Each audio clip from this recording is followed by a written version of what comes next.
In the early years of my eating disorder recovery journey, I remember sharing and opening up with a friend just about how challenging things had been for me in my body and with food. And her being so well intended and trying to encourage me and support me the best that she could, said something that really haunted me years into my motherhood. And this was before I even had kids, actually. And she knew that I wanted to become a mother and said something along the lines of, don't worry, I know it's hard right now, but just wait until you're a mom. Then that'll be all the motivation that you need. Having kids, I'm sure, will be everything that you need to get better. And that is something that really did stick with me. I thought that must be the answer. When I have kids, there will be something bigger than myself here to take care of. And surely, if I love my kids, then I should be able to do this for them, right? Like recover. And it was interesting though, because that's not exactly how things pan out. Starting with pregnancy, I remember finding out I was pregnant, which was a miracle in itself. So many providers and doctors had told me things like, you'll never be able to have children.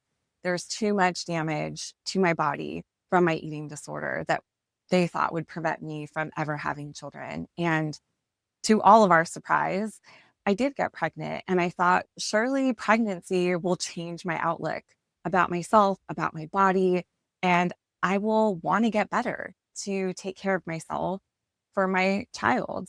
And what I didn't expect was all the different challenges that came up with pregnancy, my rapidly changing body and my appetite that made food feel so chaotic, all these different things that seem to actually activate my eating disorder and make it louder, all the while thinking this should get quieter by now. Things should be easier because I should feel more motivated to get better because of my children. And that progressed through many different seasons of motherhood. Postpartum, when I thought, surely now that I have my baby and my baby is happy and healthy, and I'm starting to feed them and I want to support them in having a healthy relationship with food, I surely should feel more motivated to get better in my recovery. Again, not anticipating or expecting all the different challenges that came up postpartum. Again, changing body, changing appetite, change in identity and in relationships, and trying to figure out who am I as a mom in addition to everything else that I thought I was. And so this idea of thinking that motherhood would be enough motivation for me to get better, that if I love my kids enough, then that should be enough for me to keep going in my recovery, to solve this, to figure this out. Surely things would just kind of fall into place when it came to how I felt about my body or how I fed myself. I just assumed that things would get easier for me the further I progressed into motherhood, thinking loving my kids should be enough. And so it really kind of turned my world upside down when I was struggling or different things came up in motherhood that challenged that assumption that I had. And I think a lot of us quietly carry this belief that because there's now something bigger than us, someone else to take care of, that everything will just kind of click into place, that we'll start eating normally, that we'll stop overthinking food or start feeling more at peace in our bodies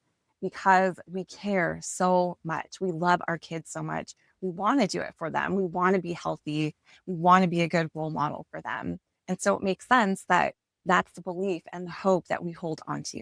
But then you're in it. You are in the trenches of motherhood, whether you're pregnant or postpartum or raising toddlers or school age kids or older kids, whatever season of life you might be in, you might find yourself still overthinking food, or maybe still feeling at war with your body, or pulled in different directions, or maybe finding that there is still a part of you, maybe that old eating disorder behaviors or thoughts that you thought you had managed that seem like they're being activated again. And that can feel really confusing because part of you might be like, I love my kids so much. So then why is this still so hard? And that question can carry so much weight, sometimes even shame. And I hear this all the time from moms. And these are thoughts that I had myself too. But questions like, why Are I further along by now? I thought things would be easier now that I had kids. Why is this still a struggle for me? Aren't my kids enough motivation for me to be doing better? And underneath those questions are really painful fears of, is something wrong with me? Or am I not enough? Or am I doing something to hurt my children? So, this is the part that I want to gently shift for you. What if this isn't failure? What if this is what we call reactivation? Meaning, it isn't that motherhood didn't fix this, it's that motherhood revealed this. Because motherhood doesn't just bring love, of course it does. It also brings tremendous vulnerability, responsibility, identity changes, body shifts, emotional exposure, all of these things that can activate these parts of us that at some point learned to cope through control, through our bodies, through food. And so it makes sense that this would all come up here. So it makes sense. It makes sense that you could love your kids so deeply and still feel pulled in your relationship with food.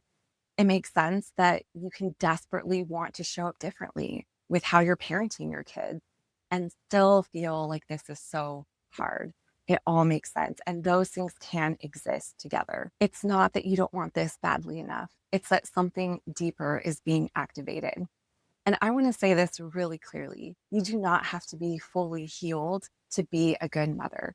You can still be in process. You're allowed to still be in process, and you can still be a loving, attuned, kind, responsive, caring parent to your child. If you are noticing this in your own life, or noticing that you still have these thoughts of, why is this still so hard? Or why am I not further along in my recovery at this stage of motherhood?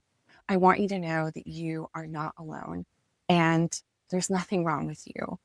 Over the next few weeks, I'm going to be talking more about this, about what's happening beneath the surface and what support can look like for you in this season of motherhood. And in the meantime, I'd love to continue this conversation with you. If this resonated, I hope you'll continue to watch these videos on the channel. And also, please check out our free virtual support group, Lift the Shame, for moms in eating disorder recovery. Thanks for tuning in, and I'll see you in the next video.